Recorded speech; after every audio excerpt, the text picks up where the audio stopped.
Ayo berinvestasi akhirat, bangun rumahmu di surganya. Sempurnakanlah ibadah Anda dengan beramal jariah yang pahalanya tidak terputus hingga akhir kiamat.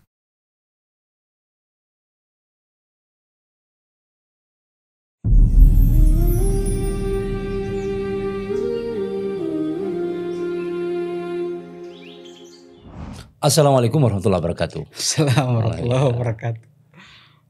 Panggil Said saja ya? Boleh. Atau biasa nama keren siapa? Said saja. Saya saja. Ya, sebelum kita lanjut ya pembicaraan kita di kesempatan ini, terima kasih banyak atas waktunya bisa berbagi inspirasi bagi saya dan pemirsa dalam rangka bagaimana menghadapi hiruk pikuk keduniaan dengan usaha dan ikhtiar. Sebelum kita lanjut, kita sapa dulu pemirsa di mana saja berada. Bila Anda sekali lagi mengingatkan punya kelebihan rezeki, sisihkan untuk kelanjutan pembangunan Masjid Agung Masjid Raya Al-Akbar Sorong. Yang hari ini kami lagi fokus di 2 titik, di persoalan penyelesaian kubah dan finishing lantai tempat ibadah sholat insya Allah. Jangan lupa infak Anda untuk bermanfaat bagi kita, umat dan di akhir zaman insya Allah. Amin. Dan jangan lupa like, share, and subscribe channel YouTube Masjid Raya untuk kelanjutannya insya Allah. Insya Allah. Said ini sebetulnya kalau saya tahu kan ini alumni IAIN Stein dulu Stein. Termasuk Bapak murid. Di dalam berjibaku dengan hiruk pikuk dunia ini tentu banyak ujian dan percobaan, jatuh bangun. Nah ini sampai terakhir di menjadi peran aktivis di terapis itu, sebelumnya apa aktivisnya? Oke, baik. Bismillahirrahmanirrahim. Allahumma sholli ala Muhammad. Ya, sebelum saya terjun ke dunia terapis pada saat tahun 2019, pada saat Corona itu, saya dagang ikan. Oh, pernah bisnis ini ya? Penampung ikan di Misol, khususnya di Misol Utara. Itu masih kuliah? Kan selesai? Sudah selesai. Selesai lama sekali itu. Sudah ada sekitar 10 tahun. Bisnis ikan ini? Tidak, bisnis ikan itu baru 2008. Bukan. Masih merambah di dunia bisnis ikan. 2018. Dari dunia pendidikan merambah ke ikan. Perikanan. Dunia pendidikan masuk ke perikanan. Nah, iya. Itu tidak bertahan lama. Tidak bertahan lama. Itu karena COVID. Baru bangun. COVID, bukan karena bangkrut, bukan. COVID yang bikin bangkrut. Hampir semua kami memang di sana COVID itu kan semua kita kena dampaknya. Aduh, itu sudah. Nah, sempat itu bertahan hampir 1 tahun kalau begitu. Tidak. Ini kita masih merangkak. Lalu dapat ujian berat, udah tidak bisa berdiri sudah. Oh, sempat sakit? Usaha yang sakit. COVID bikin usaha semua sakit. Hampir sebagian besar usaha-usaha ikan di Misol Utara tuh, khususnya di Toran di Kepulauan 9 tuh, di Wejim itu. Dari 5 orang pengusaha ikan bisa bertahan 2 saja. Itu pun pengusaha-pengusaha yang sudah lama. Kita kan yang baru-baru saja tuh. Lepu semua. Lepu. Lalu ada pikiran baru. Di saat-saat bangkrut kayak begitu, berusaha ini putar kepala otak bagaimana caranya ini mulai bangkit bisa bertahan di saat posisi lagi terpuruk ini kayak gitu. Kebetulan ada basic terapi pijat dari orang tua. Itu masih bawaan. Belum ikut pelatihan belum? Belum ikut pelatihan, belum kursus. Belum kursus gitu. Belum kursus. Mulai start coba-coba nih. Banting setir ke terapi. Tapi sabar. Sebelum itu tuh saya ada ikutin dulu, Ustaz. Masih ada uang sisa dari usaha itu. Usaha ikan. Saya ke proyek. Oh, sempat menteri ke proyek. Ambil tender proyek, tapi ya proyek lepas lah begitu. Jatuh beli dari orang ketiga begitu. Berjalan beberapa bulan kemudian, sepertinya tidak cocok ini karena lingkungannya harus buat saya tidak jujur. Akhirnya saya mohon maaf saja karena memang ada beberapa yang betul. Bukan rahasia umum. Bukan dituntut untuk tidak jujur, jadi saya tidak bisa. Saya lebih baik keluar saja. Jadi kemudian pekerjaan apa lagi yang kira-kira saya bisa bikin tidak keluar keringat, tidak capek-capek. Akhirnya sudah saya beranikan diri untuk pijit orang dulu. Tapi tunggu, dari IAIN dulu kan sarjana pendidikan nih. PAI. Sempat mengajar? Sempat mengajar ya? Sempat mengajar, ikut istri mengajar. Oh begitu. Istri kan kebetulan dia tugas di Misol toh. Jadi tugas di istriku sekolah, jadi operator dapodik. Tapi anehnya itu selalu begitu, selalu pekerjaan ini tidak linear dan saya punya dunia pendidikan. Jadi dapodik, kemudian guru honor di sejarah. Oh begitu, sesuai dengan apa ya? Sempat pegang sejarah juga. Sejarah lalu guru olahraga. Oke, berarti sempat mengajar ya. Ini sesuai dengan disiplin ilmu lah paling tidak. Sarjana pendidikan bisa mengajar. Lalu kemudian jadi setelah ada kontrak itu masuk ke uji coba untuk terapis. Mulai dari tahun 2019 itu. 2019 kayak gitu. Kemudian alhamdulillah bisa bertahan selama beberapa tahun Covid itu. Kemudian saya pikir saya harus upgrade saya ilmu ini. Upgrade karena orang mendapatkan manfaat. Tapi saya rasa dengan level kayak begini saya tidak bisa belum cukup ini. Upgrade langsung lah ambil keputusan. Upgrade itu dengan pelatihan, kursus selama 3 bulan, ada yang 6 bulan. Begitu. 6 bulan itu yang akupuntur. Saya masuk akupuntur juga. Akupuntur. Jadi spesifikasi site ini pertama sport massage. Itu juga pelatihan. Tapi untuk ambil dia punya gelar itu butuh kursus sekitar 4 bulan karena harus ambil materinya terus pelatihannya. Kalau pelatihannya itu kan praktis saja. Cuman materinya itu dituntut. Sebenarnya kalau ikut pelatihan macam 7 hari itu mudah saja, cuman entah kenapa karena ini mungkin resmi dari pemerintah. Jadi dibuatlah seperti itu tahapan selama 4 bulan. Dan itu dia harus diadakan di kampus.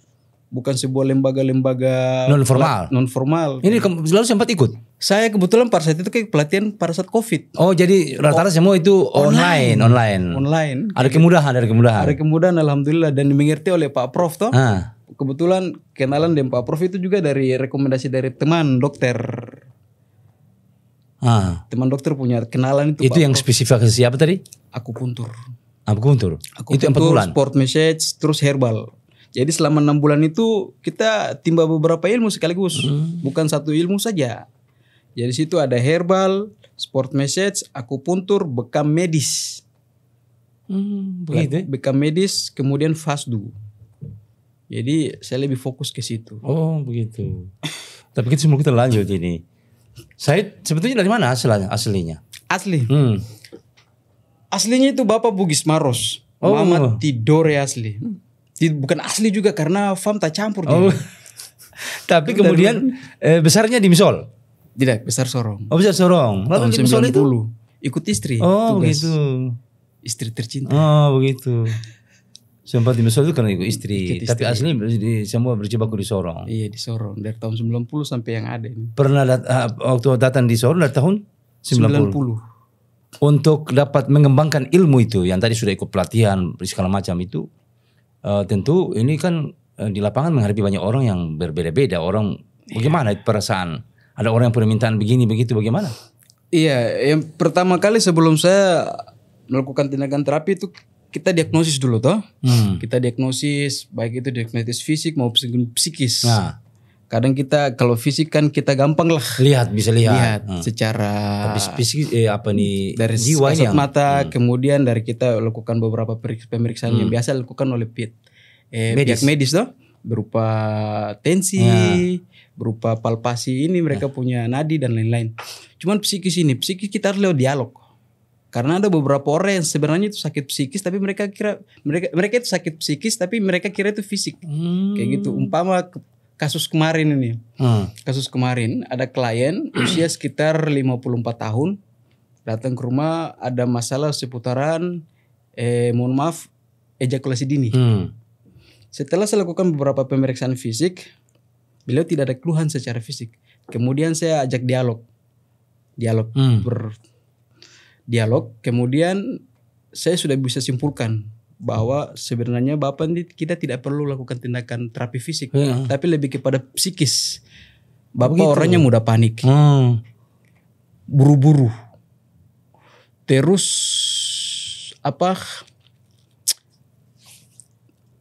karena mudah panik, orangnya buru-buru itu mempengaruhi ketika sedang berhubungan, kayak begitu. Itu dampak ya psikis gitu seseorang ego. Hal-hal yang kayak begitu tuh salah satu faktor yang membuat dia ejakulasi dini. Itu yang menyebabkan, itu yang kemudian menjadi starting awal ya untuk melihat seseorang itu ya. Iya, akhirnya kalau yang kita hadapi orang kayak begitu, kita lebih sarankan kepada herbal dan juga memperbaiki mereka pengendalian diri. Berupa zikir, baca Quran dan lain-lain kayak gitu aja. Oh, begitu. Jadi tidak perlu lakukan tindakan fisik. Jadi ada memang banyak tipe-tipe orang Tipe orang. Kemudian juga ada tipe orang yang ketika mereka datang, mereka ingin diterapi kayak begini. Pak, tolong terapi saya bekam kah? Bekam basah umpama. Iya. Karena dia ada sedikit macam rasa pusing dan lain-lain. Bekam basah itu yang keluarkan darah. Keluarkan darah. Kemudian saya cek, oh Bapak tidak cocok bekam basah. Bapak ini cocoknya bekam kering. Karena meskipun Bapak punya tensi ini tinggi, tapi Bapak punya HB rendah. HB, hemoglobin tuh, sel darah itu dia rendah. Ketika saya lakukan pembekaman, nanti Bapak malah nanti rasa lemas. Dan lemasnya itu bisa lama.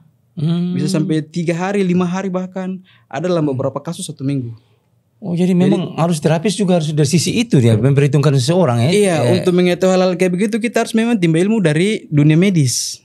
Itu yang kenapa ada namanya bekam medis yang dilakukan oleh para dokter. Iya. Kayak gitu. Kita harus mau tidak mau harus belajar itu sebagai selaku seorang terapis.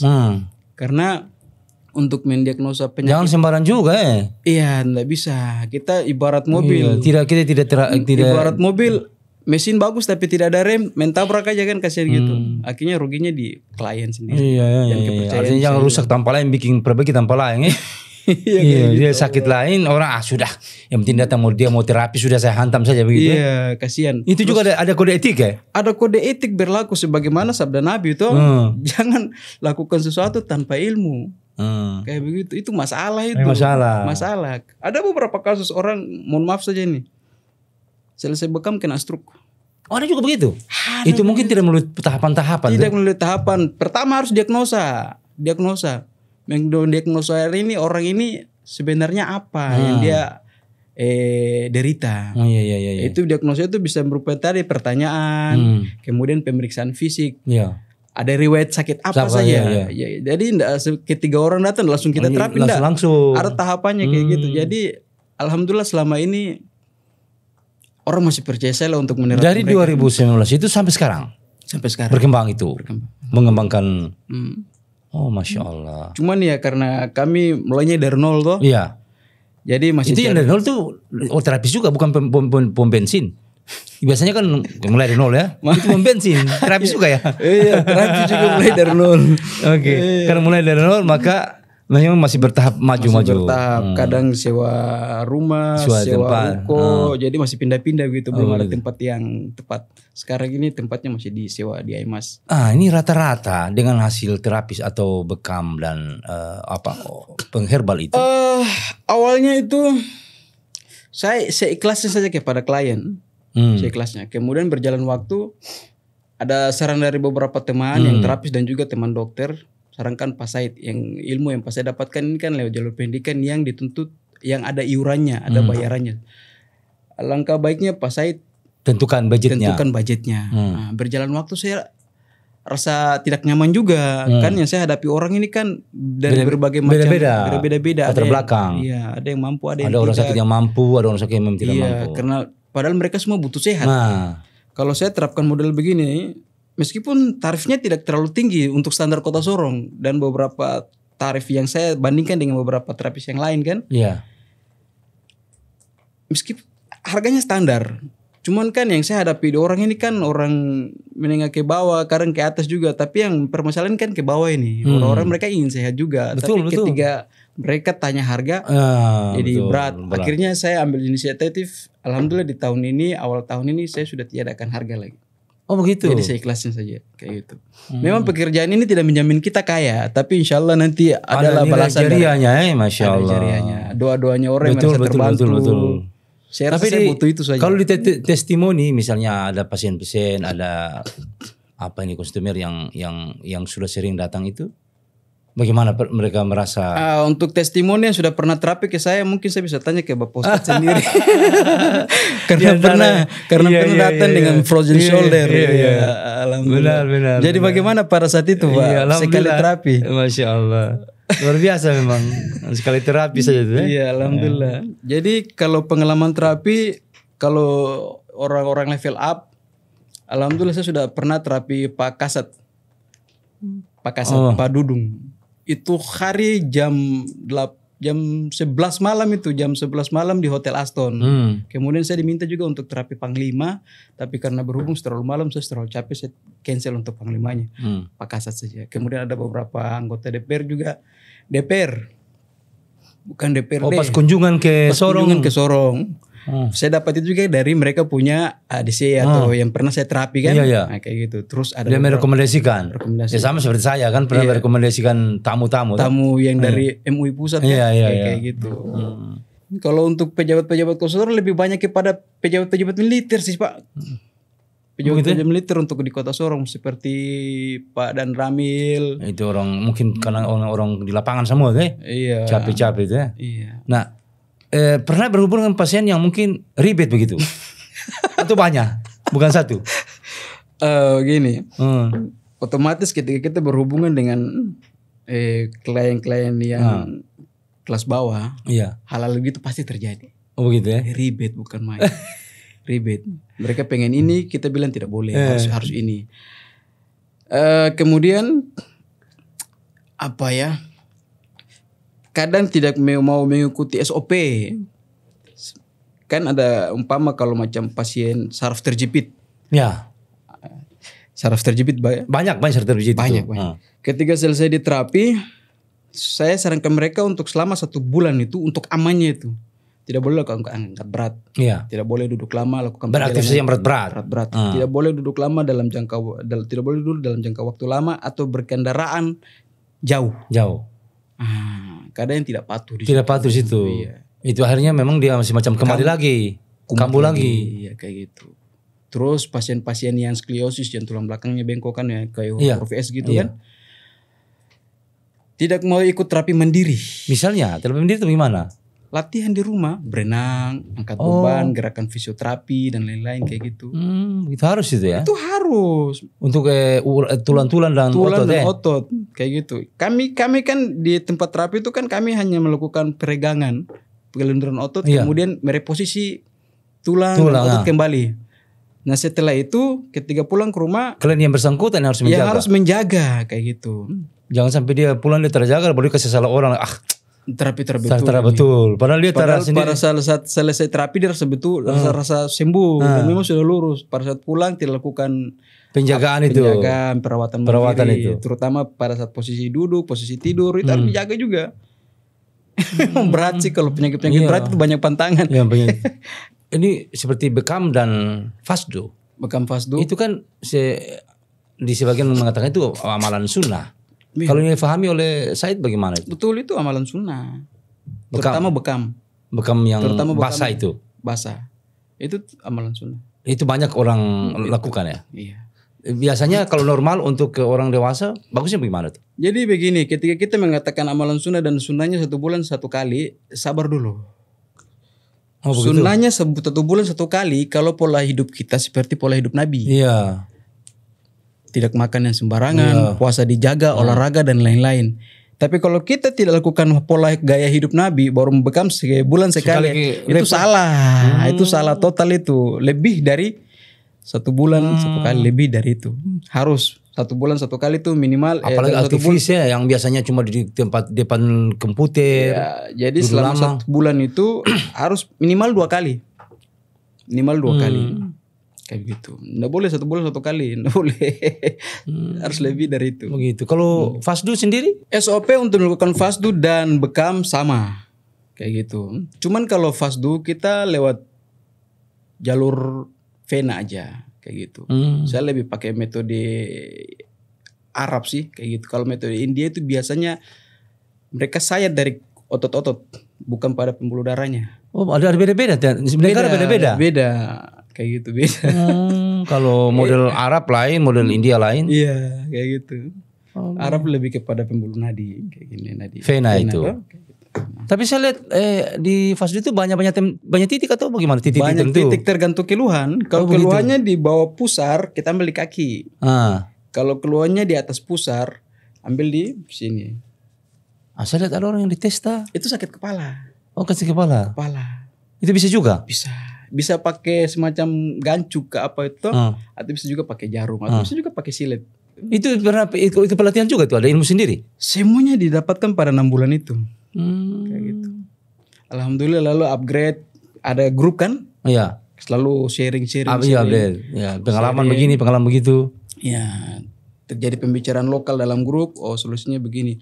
Kemudian berjalan waktu, kita temukan pengalaman yang berbeda juga di lapangan. Umpama orang dengan kepala yang berat sekali, sakit kepala sekali. Saya tidak melakukan namanya langsung bekam. Karena ketika orang... Kalau dia punya keluhan yang seperti itu. Iya. Umpama tensinya 180 atau 180 per 140 atau bahkan lebih dari itu kan. Kita, kalau saya pribadi, saya tidak langsung bekam di kepala. Saya bekam di titik meridian. Umpama di titik kahil sini kan. Iya, belakang itu. Pungkuk situ dan di bahu. Lakukan bekam 3 titik aja dulu. Setelah bekam 3 titik itu, lalu kemudian ketika mereka sudah rasa ringan, lalu kita bisa bekam di kepala. Tapi kalau pada saat mereka lagi sakit-sakitnya itu, jangan langsung ya? Jangan langsung karena risikonya lebih besar. Itu berisiko berdampak. Iya, karena begini, karena sakit kepala itu kan penumpukan darah full di kepala. Kemudian kita bekam. Iya. Pada saat kita bekam itu kan kita tarik itu kop. Kita tarik kop, otomatis ada penyempitan pembuluh darah lebih bertambah di situ. Dikhawatirkan pembuluh darah pecah. Kalau pecah kan risiko stroke di situ. Iya. Itu ada kejadian begitu?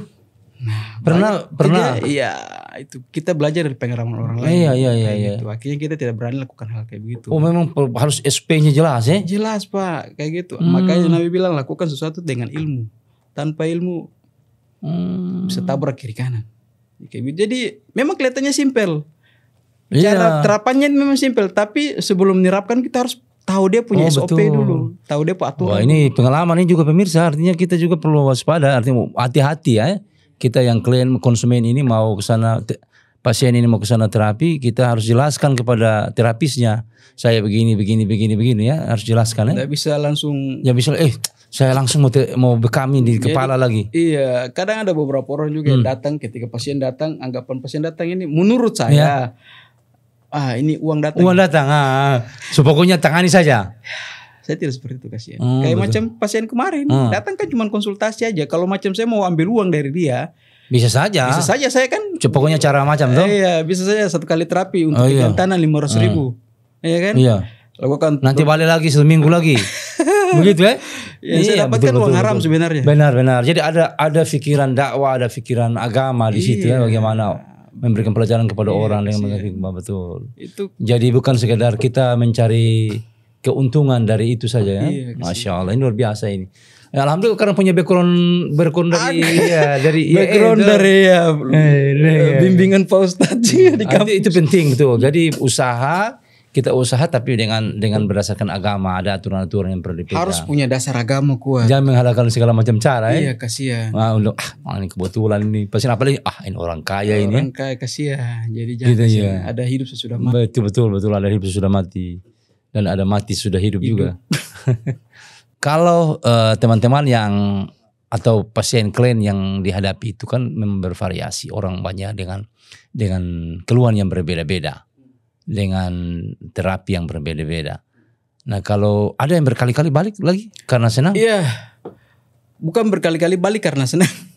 Kalau macam sudah nyaman toh, sudah nyaman, tidak ingin ke terapis lain. Alhamdulillah selama ini tidak pernah. Ketika saya tidak terapi mereka, saya rekomendasikan ke teman lain. Mereka tidak mau. Mereka bertahan. Bahkan bisa sampai antri 1 bulan. Oh gitu. Kayak gitu. Tunggu sampai 1 bulan. Kayak gitu.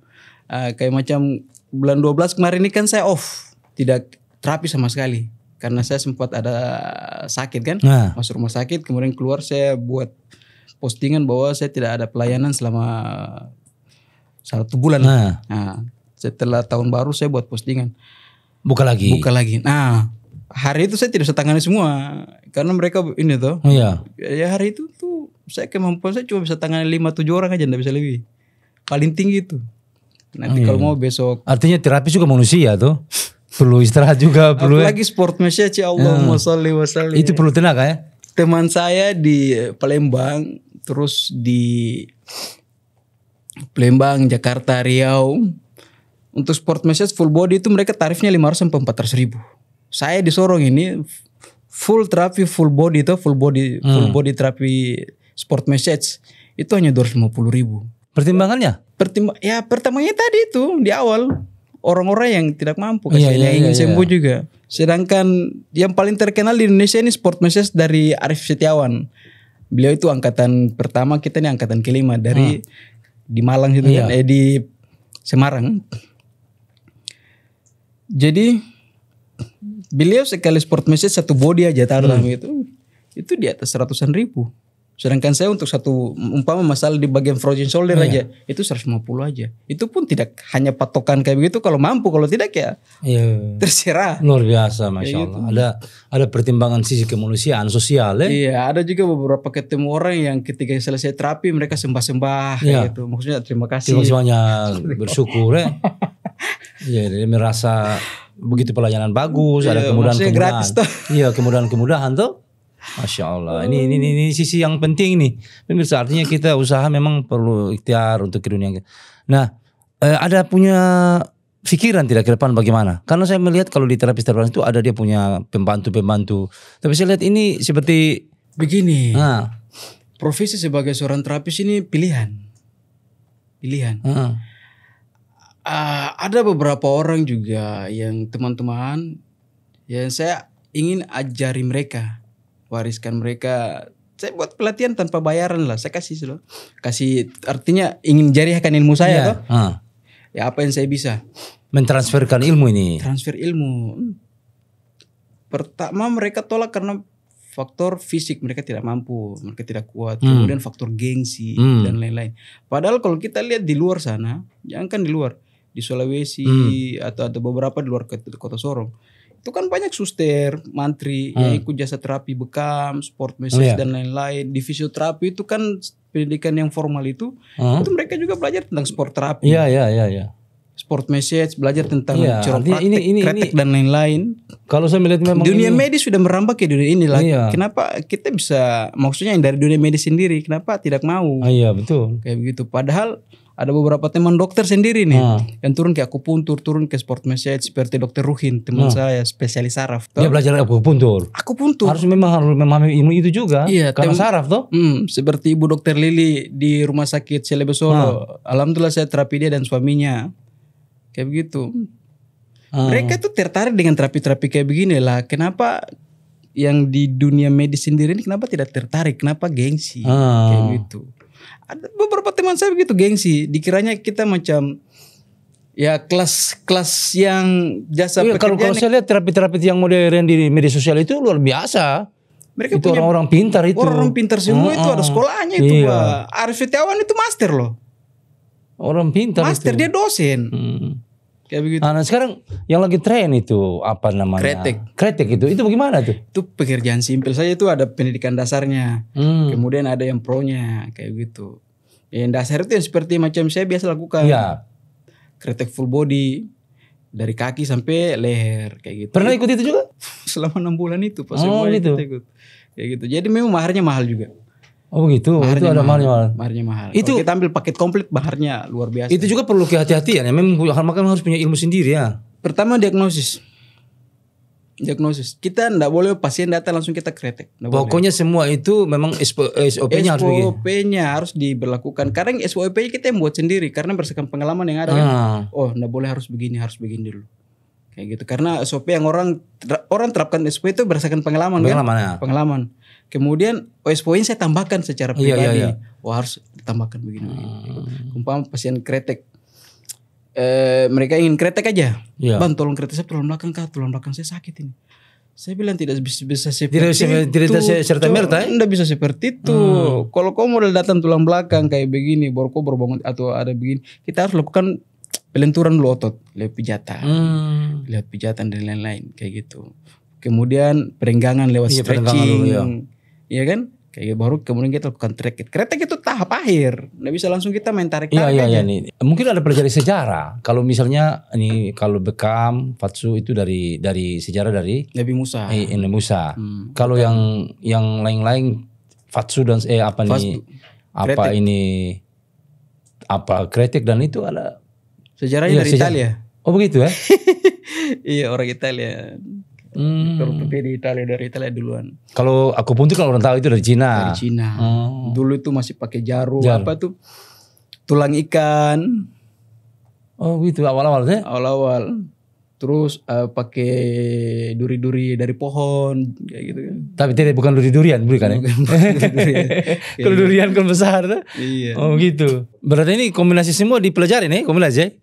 Saya harus begitu biar lengkap terapi orang. Betul. Karena ada beberapa orang juga tidak sembuh hanya dengan pijat, dengan sport massage. Ada harus dengan kretek juga, ada harus dengan stretching kayak gitu. 3 paket komplit ini. Stretching, kretek, dengan sport massage. Oh, Masya Allah. Ini luar biasa ini ya. Artinya dari background pendidikan guru kemudian perikanan sekarang beralih ke sempat kontraktor, sekarang beralih ke kesehatan medis, terutama di dunia terapi. Ini luar biasa ini. Artinya bagaimana mengembangkan diri pemirsa. Ya, luar biasa kita, memang alumni IAIN pastain. Itu luar biasa. Angkatan itu. 2019 memang 2009 memang luar biasa. Gila. Artinya begitu punya keinginan untuk terus memacu diri, ya, berkembang. Ini penting pemirsa sekalian, bagaimana kita menstimulus generasi kita, anak-anak kita untuk terus memacu diri. Jadi jangan terpaku dengan satu skill saja yang dia punya. Kalau dia bisa dikembangkan, kembangkan. Nah, ada pikiran bagaimana mengembangkan lebih bagus ini terapi dan usaha. Closing, bagaimana closing sistem pernyataan terkait dengan pesan-pesan bagi apa nih? Kata-kata hari ini. Iya, kata-kata hari ini. Ikuti sunnah Nabi.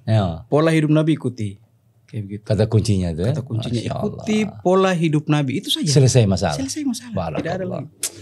Masya Allah, jazakallah, terima kasih banyak.